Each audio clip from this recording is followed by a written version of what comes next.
Bismillahirrahmanirrahim. Alhamdulillahirrabbilalamin. Baru saja kita melaksanakan kajian tentang satu peristiwa yang sangat penting di dalam bulan Ramadan ini, yaitu tentang turunnya ayat Al-Quran yang pertama yang disampaikan malaikat Jibril kepada Rasulullah SAW, yaitu surah Al-Alaq yang berbunyi, Iqra' bismi rabbikal ladzi khalaq, khalaqal insana min 'alaq, Iqra' wa rabbukal akram, alladzi 'allama bil qalam, 'allamal insana ma lam ya'lam.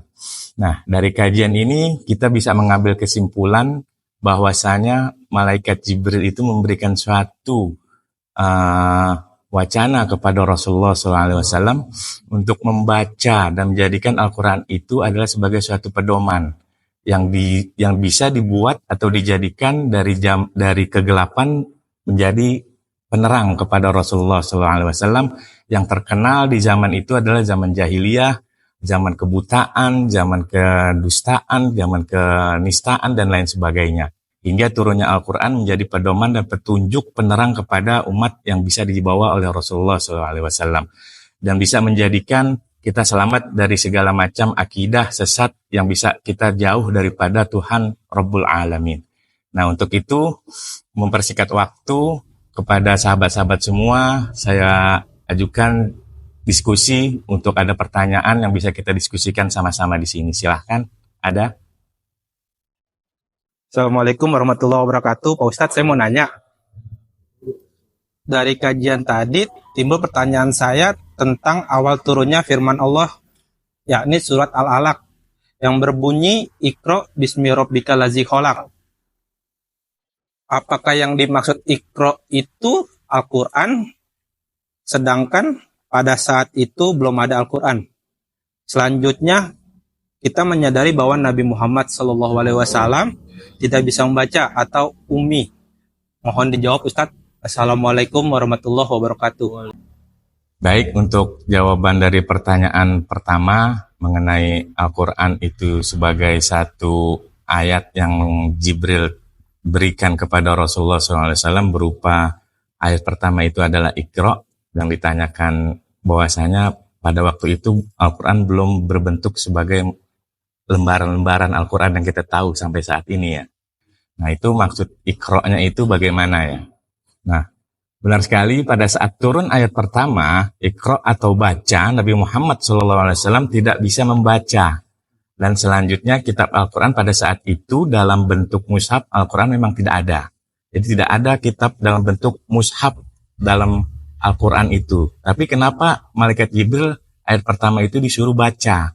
Nah, ini kan menjadikan satu pertanda kan apa yang harus dibaca oleh Rasulullah SAW. Hingga pada saat itu Rasulullah SAW bingung. Apa yang mau dibaca dan diberikan oleh penjelasan beliau sendiri nih tidak bisa membaca. Nah, untuk itu Allah Subhanahu Wa Taala membuka pintu qalbinya Rasulullah SAW bahwasanya baca itu merenungkan atau mengintrospeksi atas diri sendiri dari alam semesta beserta ciptaannya. Jadi di makna Iqra' itu adalah renungkan terhadap diri sendiri dan alam semesta semuanya. Nah, itu yang pertama. Lalu yang berikutnya dengan membaca diri sendiri dalam hubungannya dengan Allah Subhanahu Wa Taala yang begitu dekat. Allah itu Subhanahu Wa Taala sangat dekat dengan diri kita sendiri dan tidak bisa dipisahkan bagaikan mata ini. Sepasang bola mata, hitam dan putih itu tidak bisa dipisahkan.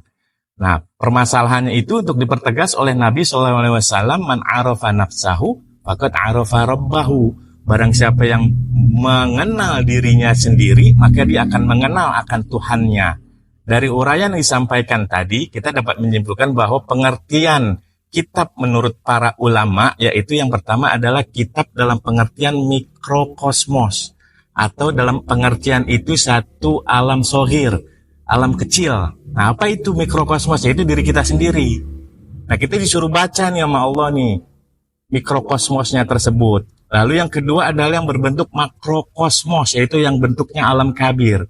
Alam semesta ini nih yang harus kita baca. Nah, dari situ Rasulullah SAW maka membaca kejadian-kejadian yang ada.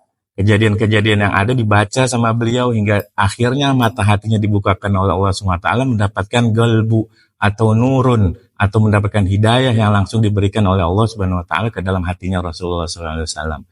Nah, wahyu Allah Subhanahu wa taala yang disampaikan kepada Rasulullah itu dibukukan dalam bentuk mushaf. Al-Qur'an yang saat ini selalu kita gunakan bacaannya itu pada zaman khalifah setelah Rasulullah SAW itu meninggal. Itu jauh di bawahnya baru dibentuk mushaf. Untuk apa sih? Untuk supaya umat-umat setelahnya itu tidak tercecer. Karena kan pada waktu itu sejarahnya ada yang ditulis di atas batu, ada yang tulis di atas pelepah korma, ada yang ditulis di kulit binatang. Itu ayat-ayat Al-Quran yang diturunkan. Nah, maka sahabat-sahabat ini, terutama itu Sayyidina Abu Bakar Siddiq ketika Rasulullah SAW meninggal, mempunyai satu inisiatif supaya umat itu tidak tercecer pemahaman terhadap Al-Quran, akhirnya dibukukan.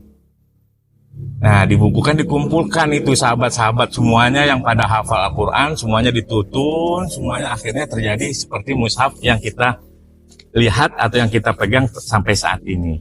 Nah, jadi pengertian Iqra pada waktu itu adalah kita disuruh baca oleh Allah SWT terhadap mikrokosmos dan makrokosmosnya. Hingga Rasulullah SAW itu sangat disebutnya apa ya, sifatnya itu adalah faltona, dia cerdas kan. Nah, dengan kecerdasannya itu dia bisa membaca apa yang tersurat dan apa yang tersirat. Nah, itu oleh Allah SWT berikan anugerah kepada Rasulullah SAW. Ditinjau dari Al-Quran surah Al-Baqarah ayat kedua, maknanya itu adalah dalikal kitab, bukan hada. Nah, dalam secara bahasa Arabnya nih. Nah, kalau dalam bentuk Al-Quran itu dalam bentuk mushaf, maka dibilang hadal kitab. Ini adalah kitab atau Al-Quran. Tapi Allah bilang itu di sana adalah dalikal kitab. Kitab itu. Nah, maksudnya adalah apa? Sesuatu yang dalam bentuknya itu tidak berbentuk dalam dalam buku. Kalau hada ini adalah terbatas. Tapi kalau dalika itu menyeluruh. Nah, maksud makna dari Allah turunkan ayat pertama itu untuk membaca secara menyeluruh apa yang terjadi di alam semesta ini terhadap diri sendiri dan terhadap semuanya. Nah, maksud pengertiannya itu. Paham nggak?